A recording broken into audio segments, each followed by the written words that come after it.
Selamat datang ke Sekadar Berita. Berita ringan tapi bermakna. Sudah jatuh di timpa tangga. Itulah gambaran paling tepat untuk menggambarkan nasib skuad Harimau Malaya ketika ini. Apabila Persekutuan Bola Sepak Antarabangsa, FIFA, secara rasmi membatalkan 3 keputusan perlawanan melibatkan pasukan kebangsaan sebelum ini. Keputusan tersebut bukan sahaja mencalar rekod tanpa kalah Malaysia sepanjang tahun ini, malah dijangka memberi kesan besar terhadap kedudukan ranking FIFA negara. Menurut laporan berita harian bertajuk Harimau Malaya dijangka turun ke ranking 122 dunia. Keputusan drastik itu dibuat selepas skuad kebangsaan didapati menurunkan pemain yang tidak layak beraksi dalam beberapa perlawanan antarabangsa. Akibatnya, 2 kemenangan Malaysia ke atas Singapura dan Palestin serta 1 keputusan seri menentang Cape Verde dianggap hangus dan tidak lagi diiktiraf. Dalam perkembangan sama, Malaysia secara automatik diberikan kekalahan 3-0 bagi setiap perlawanan terlibat. Hukuman ini disahkan oleh Peguam Sukan dan Komersial, Nick Rosselli, yang menjelaskan bahawa tindakan FIFA adalah berdasarkan artikel 19 Kod Disiplin FIFA yang dibaca bersama artikel 28. Menurut beliau, artikel tersebut memperuntukkan bahawa sekiranya sesebuah pasukan menurunkan pemain yang tidak layak, keputusan perlawanan akan dibatalkan dan direkodkan sebagai kekalahan 3-0 tanpa mengira keputusan sebenar di atas padang. Tambahnya lagi, hukuman ini bukan sekadar melibatkan pasukan, malah pemain yang terlibat juga berpotensi dikenakan tindakan lanjut. Laporan itu turut menjelaskan bahawa perlawanan persahabatan antarabangsa tetap diambil kira dalam pengiraan mata ranking FIFA. Justru, keputusan membatalkan 3 perlawanan ini menyebabkan Malaysia kehilangan mata ranking yang telah dikutip sebelum ini. Ketika ini, Malaysia berada di ranking 116 dunia dengan 1,168 mata perpuluhan 41. Namun, laman sesawang Footy Rankings yang mengendalikan pengiraan ranking secara langsung menjangkakan skuad bimbingan Peter Ceklamovski akan terkeluar daripada kelompok 120 terbaik dunia. Menurut perkiraan mereka, Malaysia dijangka kehilangan kira-kira 22 mata perpuluhan 95 mata ranking, sekaligus menyaksikan Harimau Malaya dijangka jatuh ke ranking 122 dunia. Kedudukan rasmi pula akan dikemaskini oleh FIFA pada 19 Disember. Menurut kami di Sekadar Berita, jika diteliti secara mendalam, hukuman ini bukan sekadar soal angka di atas kertas atau perubahan nombor ranking semata-mata.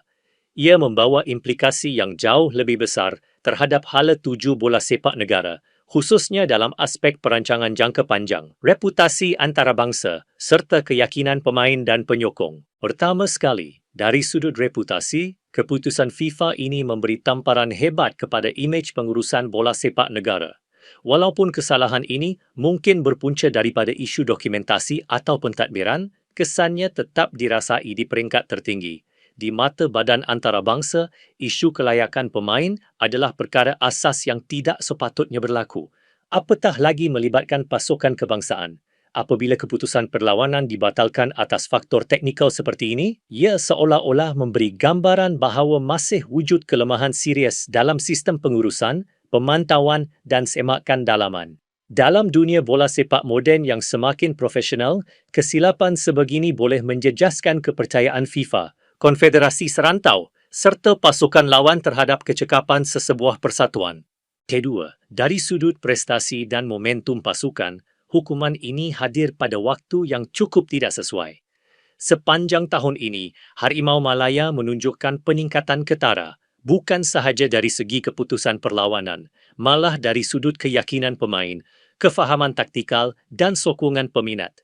Rekod tanpa kalah yang dibina sebelum ini sebenarnya menjadi simbil kebangkitan bola sepak negara.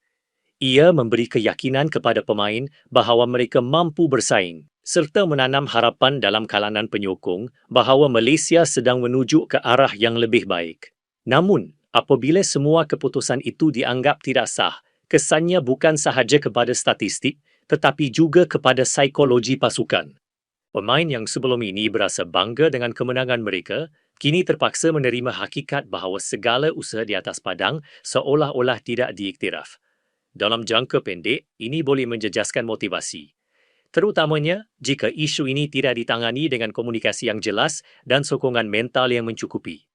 Ketiga, dari sudut ranking FIFA, kejatuhan keluar kelompok 120 dunia bukan isu kecil. Kedudukan ranking memainkan peranan penting dalam banyak aspek, termasuk undian kejohanan, pemilihan lawan perlawanan persahabatan serta persepsi umum terhadap kekuatan sesebuah pasukan. Apabila ranking jatuh, Malaysia berisiko mendapat lawan yang lebih kuat dalam pusingan kelayakan kejohanan utama sekaligus menyukarkan laluan untuk melangkah lebih jauh. Selain itu, pasukan yang berada di ranking lebih tinggi mungkin kurang berminat untuk mengatur perlawanan persahabatan dengan Malaysia kerana faktor mata ranking dan nilai komersial. Keempat, hukuman ini juga membuka perbincangan lebih besar mengenai tadbir urus dan accountability dalam pengurusan bola sepak negara. Persoalan yang wajar ditanya ialah bagaimana kesilapan ini boleh berlaku?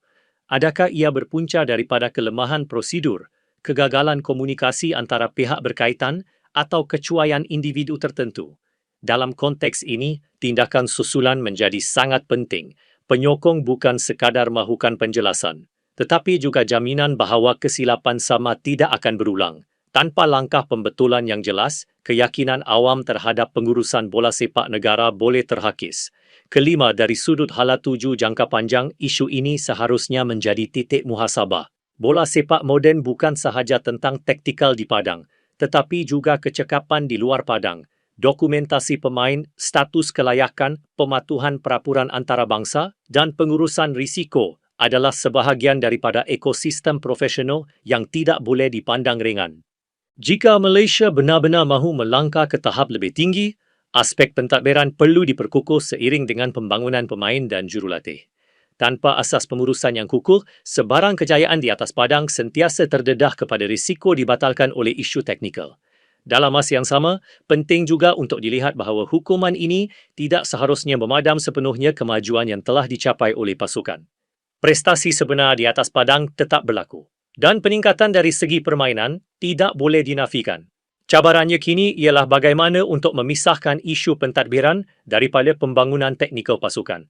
Sekadar berita melihat jika pengurusan mampu mengambil tanggungjawab secara terbuka, memperbaiki kelemahan dan memastikan ketelusan dalam setiap langkah selepas ini, insiden ini boleh dijadikan pengajaran berharga, bukannya noktah kepada kebangkitan Harimau Malaya.